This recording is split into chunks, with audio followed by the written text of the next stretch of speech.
Hello students. तो पहले class में हमने पढ़ा था सर्वोच्च न्यायालय सुप्रीम कोर्ट।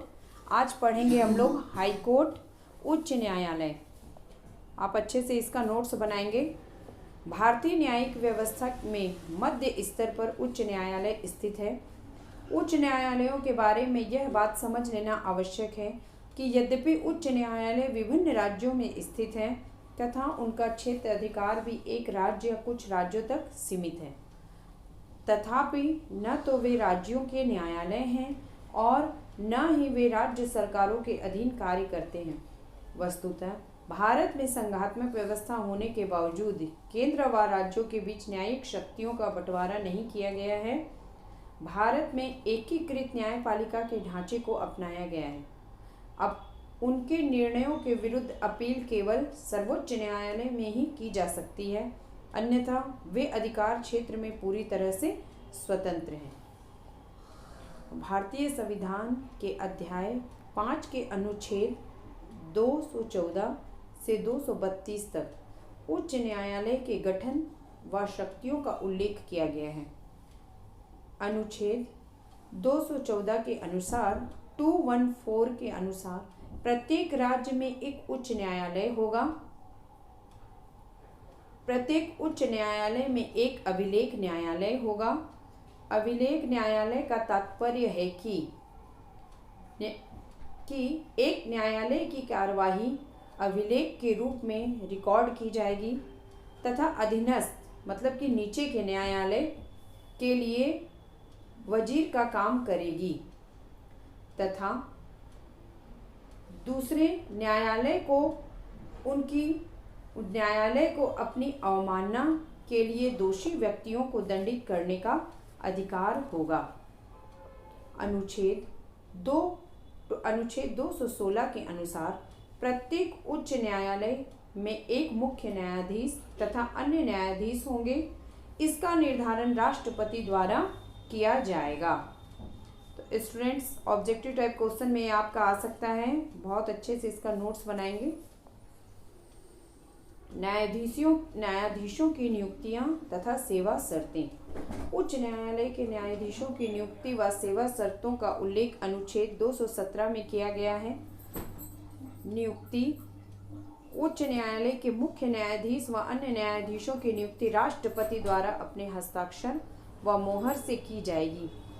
मुख्य न्यायाधीश की नियुक्ति में वह सर्वोच्च न्यायालय के मुख्य न्यायाधीश तथा संबंधित राज्य के राज्यपाल से सलाह लेता है, लेकिन अन्य न्यायाधीशों की नियुक्ति में वह उक्त के अतिरिक्त उस उच्च न्यायालय के मुख्य न्यायाधीश से भी सलाह लेता है।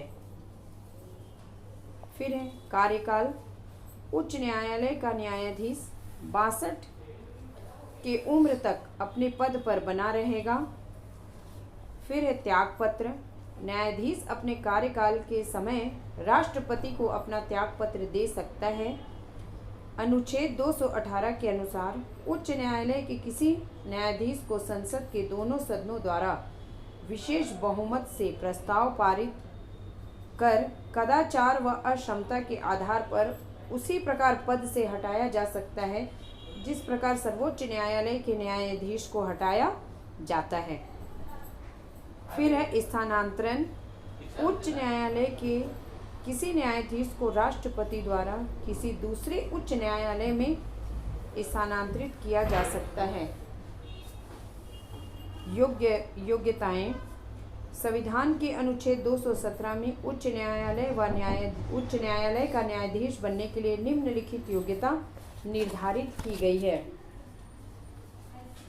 वह भारत का नागरिक हो। फिर है वह भारत में कम से कम 10 वर्ष से किसी न्यायिक पद पर रहा हो अथवा वह एक अथवा अधिक उच्च न्यायालय में कम से कम 10 वर्ष तक अधिवक्ता रहा हो।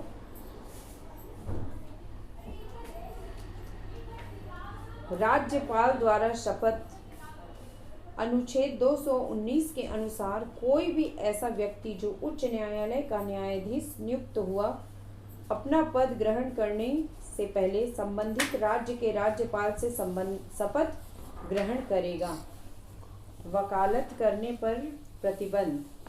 अनुच्छेद 220 के अनुसार कोई भी व्यक्ति जो किसी उच्च न्यायालय का न्यायाधीश रह चुका है वह सर्वोच्च न्यायालय अथवा अन्य राज्यों के उच्च न्यायालय के अतिरिक्त अन्य कहीं वकालत नहीं कर सकेगा, न ही किसी प्राधिकारी के समक्ष वकालत के रूप में पेश होगा।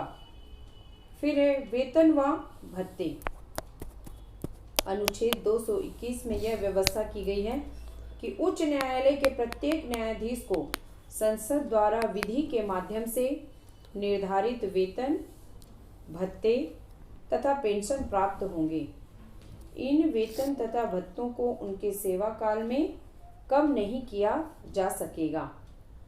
अभी उच्च न्यायालय के मुख्य न्यायाधीशों को 2,50,000 रुपये व अन्य न्यायाधीशों को 2,25,000 रुपये मासिक वेतन मिलते हैं तथा अन्य भत्ते एवं सुविधाएं भी मिलती है। Okay students.